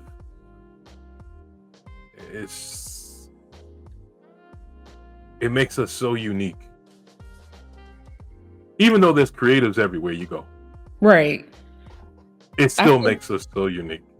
I feel like creatives, I think we are the outward representation of the love the world needs. And I feel like that's beautifully put. I feel like if the world embraced their creatives the way they should, then a lot of the stuff that we go through, we wouldn't, because it'll be filtered through the lens and the love and the care and the passion of the creatives. Yeah. We see differently, we feel differently. Mm-hmm. We're heart attached, we're soul attached. And I think a lot of the bad and the crappy things of the world is detached from the soul, is detached from the love. And the moment that you do that, you remove all of the creativity, you remove the voice, you remove the love and the warmth and the heart and the soul of a thing. And the moment you inject that back in, then the love is back. Then the energy changes. Creatives are energy shifters. We are energy changers. We shift the mood. We shift the air. We do that. Without us, it can't be done. Echo Freaky had said, he said, we're the closest things to the creator because we create ourselves. It's just it's what we do is profound. Our work is profound. Speaking about it is profound. I wouldn't change it if I could. Not at all. Now, I do want to ask you some questions as it relates to photography. Okay. I arrogantly enough, when I was younger, I didn't have much respect for photography. Mm-hmm. Not because I didn't see good photos. I didn't have the respect. I didn't understand what made a photographer good. I just, okay, you take a picture and shoot it. But what's the, and there's, or you can see a picture and it's like, oh, look at that picture. I'm like, what? The person sitting on a bench. Well, I don't get it. Where's the depth to this? Mm-hmm. I remember my son. He would, he takes, just on his phone, take a picture. When my wife's trying to create content, take a picture. Oh, you take such great pictures. And then she'll tell me to take a picture, and she's like, I don't know why I asked you. And I'm like, go ahead, let me see you. Go ahead, Jamie, you take a picture. He takes a picture. You just hold the phone, take it. And I'm like, and then I look at it, and I'm like, that's a good picture.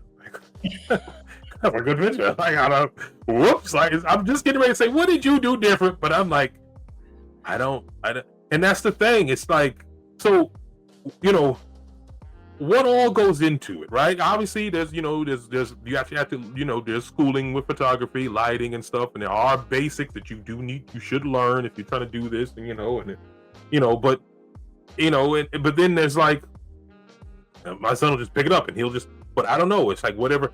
Apparently, there's also an eye, right, as they say, like what, So expound on that. Try to help those of us who don't get it to understand why,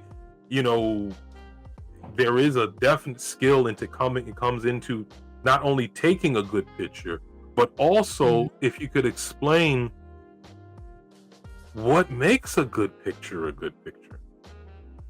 that makes sense. Okay, it does. And I'll say it goes back to what I said about vision and how I see things and how creatives see things. When I have an idea for a shoot or a client calls me for a shoot, spiritually, all my sensors start going off. And so I'm like, okay, how do I want this to look creatively? And I start building that in my head. And then when the camera comes into my hand, my spirit and what's in front of me have to match. And when it does, I capture it. And when it matches what's in my head, then I know I'm good. So when people say, oh, this person has an eye, is that I see things that you don't.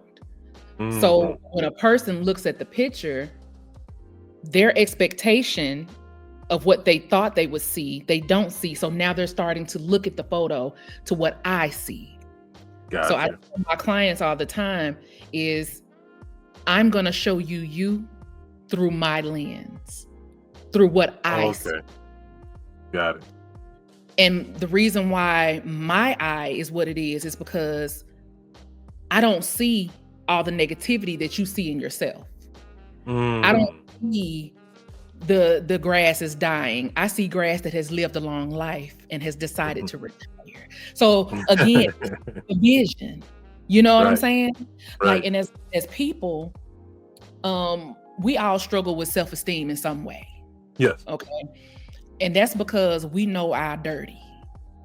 We know what we did to our friend. We know the bad things that we done said about people. We know the shitty thoughts that we've had about ourselves. We know our dirt. So when you look in the mirror, you see that dirt. You see, oh, I need to lose 20 pounds. Oh, my teeth aren't as white as this person's teeth, or my skin is bad. You see all of that first. When I see you, I have fresh eyes. So my eye is fresh on you. Yeah. My eye is fresh on that thing that I'm taking a picture of, because I don't see all that trash. Because I don't know it. It's not my business. It's my business to take these fresh eyes and find something beautiful in that. And that could be your legs. That could be the bend of your arm. It could be your eyelashes. It could be the small curve of your lip at the bottom. It could be the sparkle in your eye when you feel good about yourself in a moment. And it's my job to capture it. That's why everybody's eye is different, because I can't see what you see. Everything we do creative is a soul work. It's a spiritual work.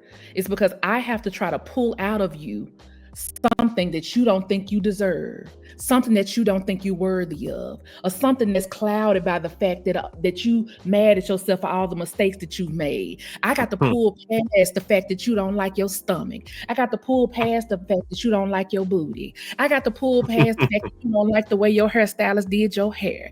I got to pull all of that out to find the raw beauty of who you are. And that's what this is about. This is me pulling and then snapping, creating the image. You will never see yourself the same way again. And then you will start working on those other things that prevent you from seeing that I created with my eye. Now you got to go heal all that other shit, because now I want that person. I want that to be the forefront of when I look in the mirror. So now it's a work. That's why what I do is ministry. Mm. It ain't just taking a picture. Well, I leave photo shoots exhausted because I got to put my insecurities to the side. I got to put my problems to the side. I have to put my refrigerator empty to the side. I have to put that my mortgage is due to the side to dig past all of yours to find the beauty. It's work. Yeah. I have never understood how much work it is, and equally, I've never understood how beautiful it is until right now.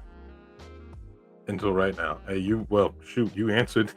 You cleared that up for me really quick. Thank you. Man, I get it. I get it. And wow. Okay, that's it. That's wonderful.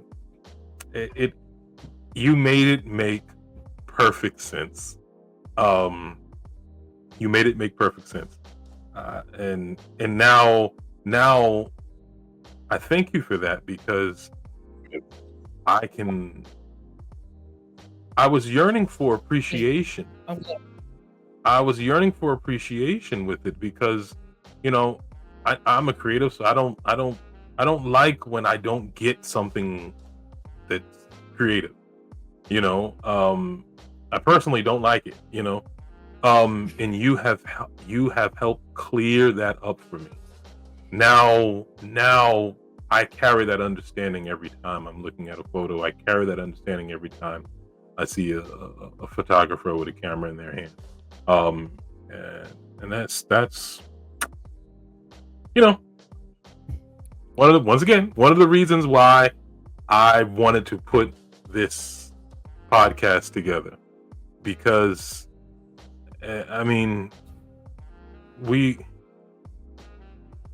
just like you said, the world needs us not only to create, but it needs us to also explain. It also needs us to also explain. So it's a beautiful thing. I would like to move into the next segment, where I ask, the generic questions that I ask all creatives. Okay. So, question number 1: do you consider yourself a creative? Hell yeah. God gave me my hand, so every day, even when I did my hair earlier, you should have seen it before we came on here. It was horrible. It was I took these hands that I was blessed with the fingers that still move, and I created a cute little hairstyle. So yes, I am a creative. Even when I don't use my hands, my thoughts, my actions, my ideas, it's constantly moving. I am a ball of creativity. Forever. Through and through. To my last breath. That's my personal favorite that I ask everybody. I always love the response. Next, what's the most frustrating thing about being a creative, in particular a photographer? For me is trying to remain creative while running a business. The two it's oil and water. Yeah. And business will get in the way. Balance of trying to maintain creativity and to be a good business person is very difficult. And I would say learning how to balance that, or learning how to check out and hire a professional so that you can maintain, because that ain't what I do. I don't like that, so I'm not gonna do that. Got you. Okay. How often do you fall into a creative dry zone, and what do you do to get out of it? For me, I rest. Nice. One of the things that I've learned is forced creativity is usually trash. Yeah. Because you're trying to force yourself to come up with something creative, and your heart's not in it. Your heart's You're not in it. Yep. unattached. So I'm like, okay, I'm gonna close the laptop. I'm not gonna pick up any paint. I'm gonna move my easel out the way. And today I'm just gonna watch TV. Or I'm gonna lay in the bed. Or I'm gonna take a nap. I'm not gonna do. I'm gonna allow myself the rejuvenation time, the stress. You don't realize as a creative, your brain is constantly moving. Yeah. Even while we're trying to go to sleep, you laying in the bed Oh goodness. and you trying to relax. Mm. You got a million ideas. Yeah. And you thinking about, oh shit, what I'm gonna cook for dinner tomorrow, up the bill. And I'm a Libra. So I'm just like, girl, be quiet, stop. So sometimes you have to stop. And I even go to my husband, I say, hey, I can't do it today. I'm not gonna be able to cook. I'm not gonna be able to do wife. I'm not gonna be able to do anything. And he'd be like, cool, what you want to eat? You know what I'm saying? So being able to fully check out rejuvenates, revives, rest, water, sex, whatever it is. Sometimes you just have to say, I'm not doing that today. And I might say, I'm not doing it tomorrow. I might say, I'm not doing it all week. Whatever it takes, I'm going to get my rest. And that's what I'm leaning into. That's what walking away from my job did for me. It said, no, we shutting this down. And when it's time, I'm back up. Let's get it. There you go. There you go. As a creative, if you had the time, what art form would you like to get into and become good at or give a real focus? So it's two, and I'm starting those as well. Okay. I love interior design. And I already had a client. It didn't go as expected, but the experience taught me a lot. That's good. For me to tell a person what to do with their home and they do it. It was great. She hung the wallpaper up. And that made me feel good. I'm like, okay, so now I know when I decide to do this as a thing, I got to do this, I got to do that, I got to do, like, it was a learning process and it was crazy and long, like, woo. But it taught me so much. I got so much experience in just that little encounter that I'm excited for what I'm able to do with that. So interior design is on my list to say that I am an interior designer, even though my friends be tagging me and stuff. My friend can do it. My friend is an interior designer. So that, and my dear Black girl dreams of wanting to be a fashion designer. I'm actually working on something beyond t-shirts. That's what I want to do. Like, yeah, you can create dope stuff to put on a hoodie and t-shirts and stuff like that. I did that with Wain't You Wisdom and Wain't You Weird. But I want some real clothes. And so I have been designing, I have been creating, I have been sketching, and now I'm at the point now where I'm manifesting this money to get it done. So that's my next, is to have a real clothing line that is tangible, that I can say, hey, this piece is available, or this piece, I want it to be available, but I have to get it out. So those are my two things that's next. And really, the sky is the limit. I don't have any limits. So I might think of something after we get off of here that I want to do, and that's going to be on my list too. And I'm going to do it. Because I am. I love your outlook. How does being a Black creative affect your work, or does being a Black creative affect your work and the promotion of it? Being a Black creative is my work. I got something to say. I was born into this country, into this situation, into this body, into this skin. Of course. Ain't nobody else like me. Nobody has the experience that I have. Nobody has the eye that I have. My soul and my ancestors paved the way for me to create. And what I got to say is so damn unique. Damn right, it's because I'm Black. That's a shirt right there. What I got to say is so unique. Damn right, it's because I'm black. That's a shirt. I love it. Look, put that in the chair. Let me put that in the chair right quick. Serious. Yeah, right, because I'm black. Damn right, because I'm black. I like it. Okay. And what are you the most thankful for as it relates to your creative journey? I'm thankful for the opportunity to invent myself, to be whatever I want to be through art, through music, through creativity. I have been so many things, and I have so many more things to be. And there is no ceiling for that. There are no bounds for that. Through creativity, I can be who I want to be. I mean, I started coloring my hair as a means to express myself. My hair has been blue, green, purple, lime green. Lime green was a vibe. I'm gonna say it was a vibe. Because I can. Who's gonna tell me I cannot? I am.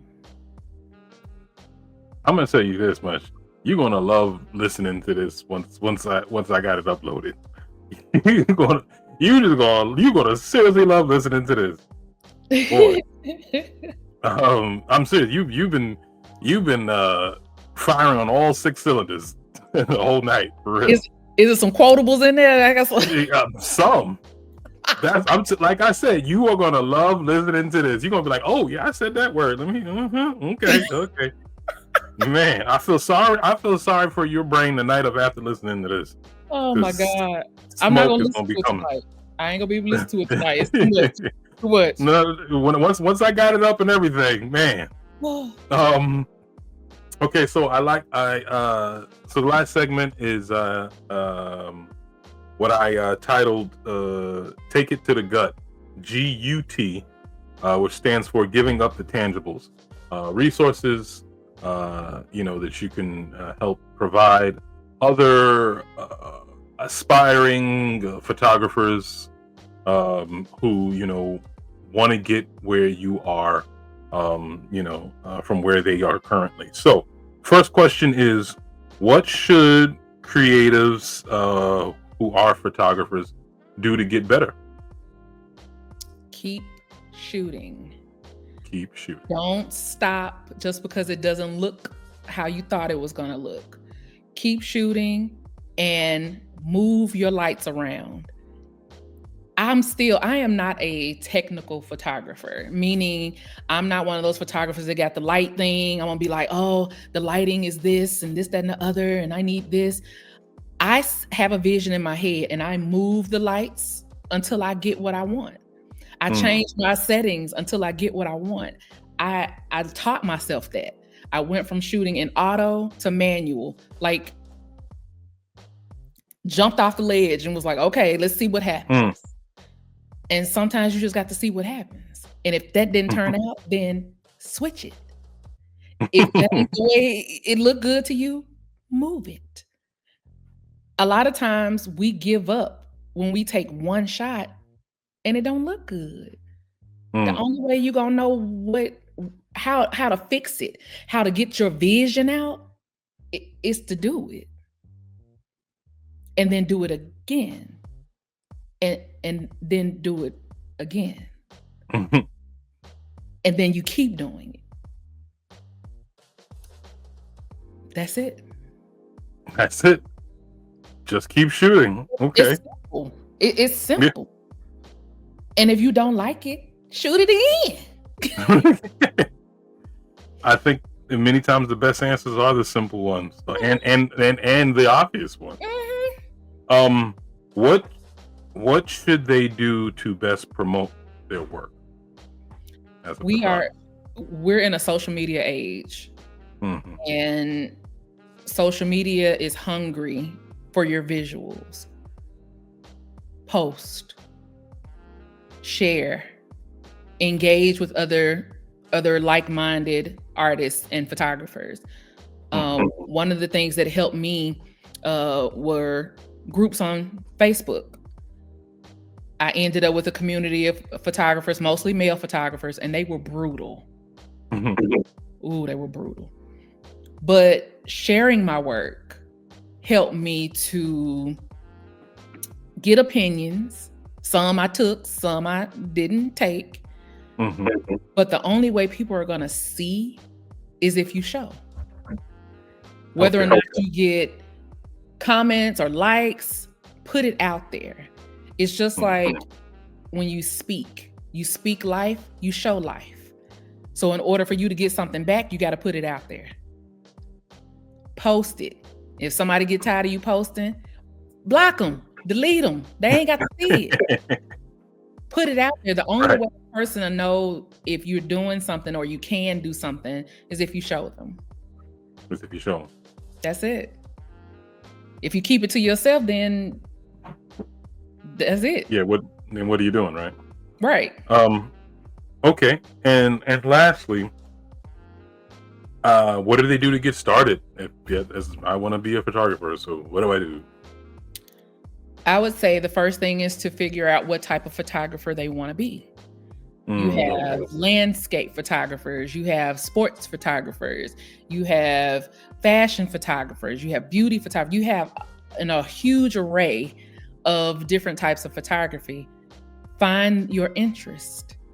And once you find your interest, then find examples of people's work that you like. Study them. Study their work. And then pick up a camera, pick up your phone, and start figuring out what you like. Start figuring out your eye, what you gravitate to. You don't have to spend your money on a camera. These cameras on these phones are getting better and better with every drop. Start there. That way you don't have to spend money. You have your phone, use it. That was great. That's excellent. That's one of the reasons why I wanted to include the Take It to the Gut segment, because I obviously the creative, listening to the creative journey, and that's great. But as far as creatives getting to know you and to know your work, and just be inspired altogether, but I also wanted this to serve as a resource as well, information, depending on the field, someone wants to get in. Not to mention the fact that you could be a dancer, and you're like, "Ooh, I like listening to the L.O.S.T Creatives podcast." And then you happen to listen to the episode with Erica Dunlap, and then now you're just so motivated. It's like, you know what? Let me look into photography. And then with these resources, it helps to understand, okay, I need to keep shooting. I need to, study study a photographer's work. Okay. And, and I can just start using my camera, so these are all parts of what I really, really wanted the show to be, and hopefully people get from it. So now, Erica, I would like for you to take this time to provide all the listeners and watchers all of the handles that you want them to have, the best ways for people to see your work, the best place for people to get in contact with you, whatever, all of that stuff that you want to give. Please go ahead and do that now. Okay, well, I can be reached at ericadunlap.com for photography as well as original art. I am on most of the social media platforms, on Facebook. I am on Instagram, Threads, and TikTok. And you can find me at Erica Dunlap Photography on all of them. Easy peasy. Okay, that's what's up. I want to take this time to shout out Khalifa Kofi. The reason why I want to shout out Khalifa Kofi is because she's the one who referred me to you.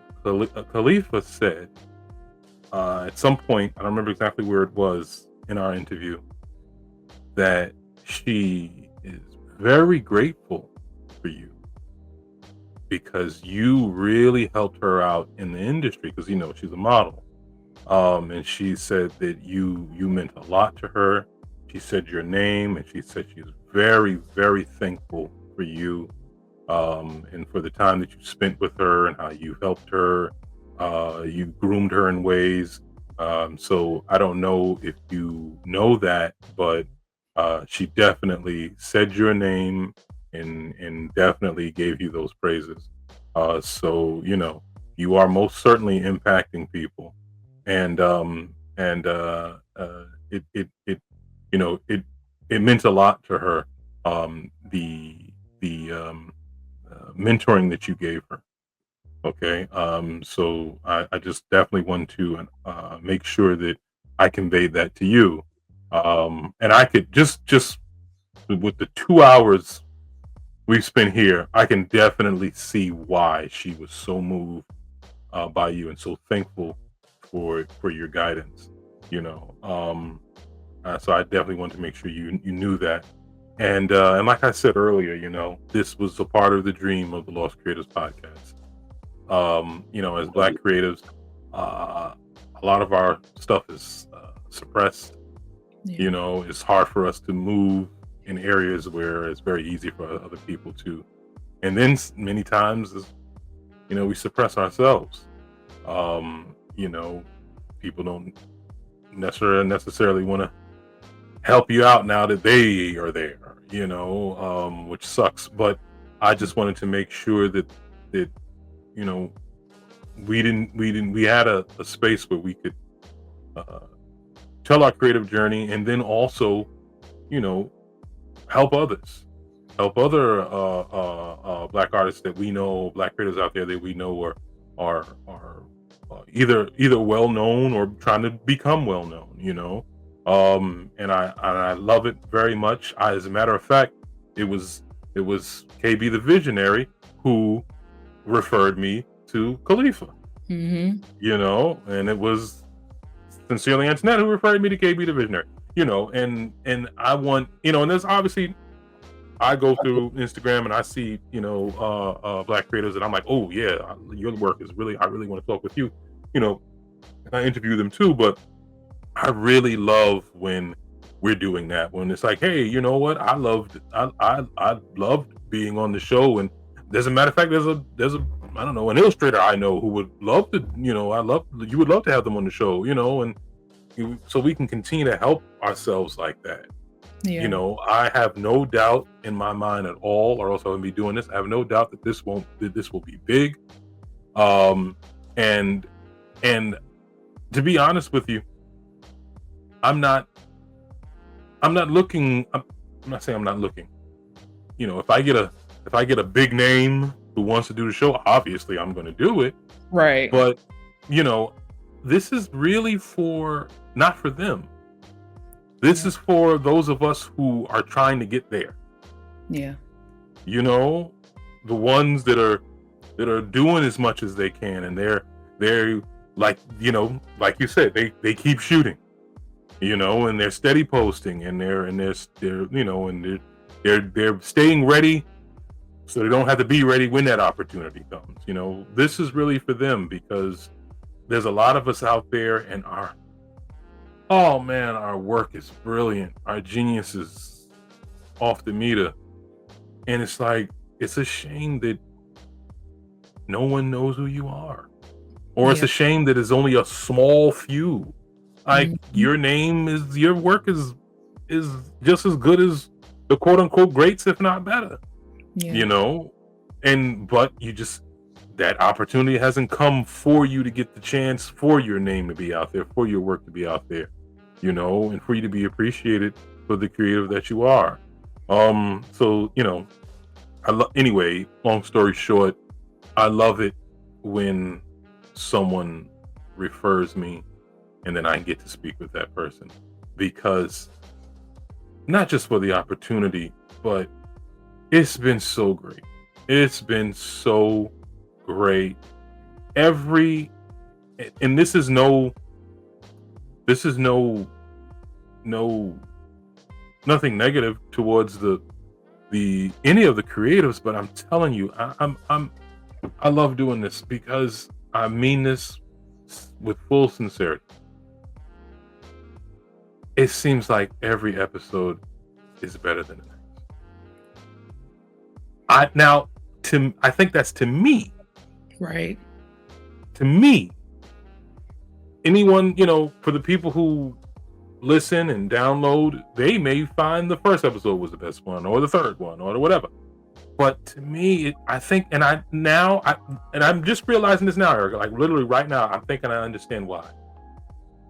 It's not so much so that it's better. Maybe I'm using the wrong word. I'm getting something new, something different. Every time.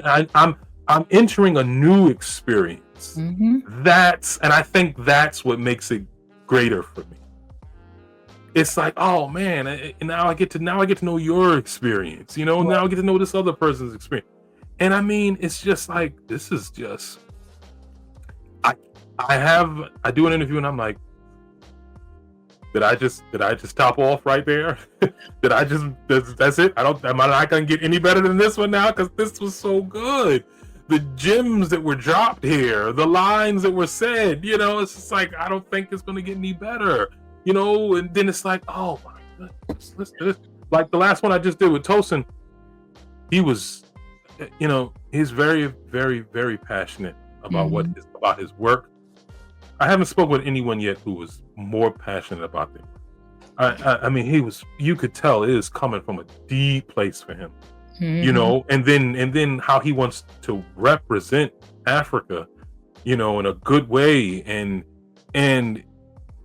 everything was just very passionately filled for him. And I was like, oh man, this is deep, and then I'm sitting here talking to you, and this whole interview was a sonnet. Like, I'm like, what the heck? I mean, for real. I'm trying to keep up. And now that's why I said for me, maybe because I'm a poet myself, so it's just hearing it. It's just like, oh man, this, But anyway, it's beautiful, and I'm so thankful for it. Erica Dunlap, I very much appreciate you doing this, taking out the time in your busy schedule to be able to be on the L.O.S.T Creative Podcast, to share your creative journey from start to present, which is filled with, I think you hit every stage of life, every experience in life. Thus far, I mean, for real, like, it's just, your journey was bigger than life, and I said it already, and I'll say it again. I love your outlook. I love your outlook that your journey has led you to. It's like, I think you have a loop. They say art depicts life. I think art has depicted life for you, and life is depicting art for you. And it's just like, I think it's just continuing to circle around. And, I love that. I love how fearless you have become and what it has led you to. And, I hope you never change. And I pray that the world gets to know you and know your work, because it's beautiful, and I'm in. You know what I'm saying? I'm in. I'm ready to see the fashion lineup, the Dunlap fashion lineup, whatever you're going to call it. I'm ready. I am most certainly a believer in whatever you put your hands on. And I thank you very much for doing this and talking with me. I appreciate it as well, and I really feel like it's a spiritual connection, because Khalifa and I have this connection that we've had for years, Mm. And when I first started photography, Mercedes was a model, and I took pictures of her. And then KB, we've done work together as well. So it's a beautiful chain of creatives that we've touched each other and created beautiful things. And Khalifa even speaking my name meant so much to me, because my work with her changed my trajectory as a photographer and as an artist, because she is one of my muses. She's a great one too. She is a dynamic woman.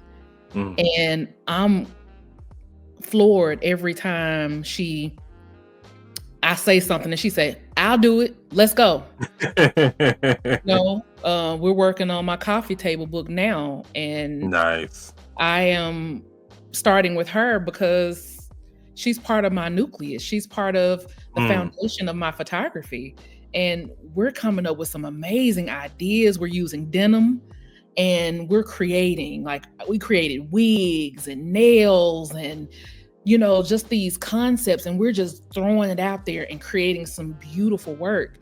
And I'm always honored and taken aback by someone who trusts my vision and willing to strip down, whether it's with your clothes or emotionally, and allow me the freedom to create and to make and mold and make. And it's so beautiful.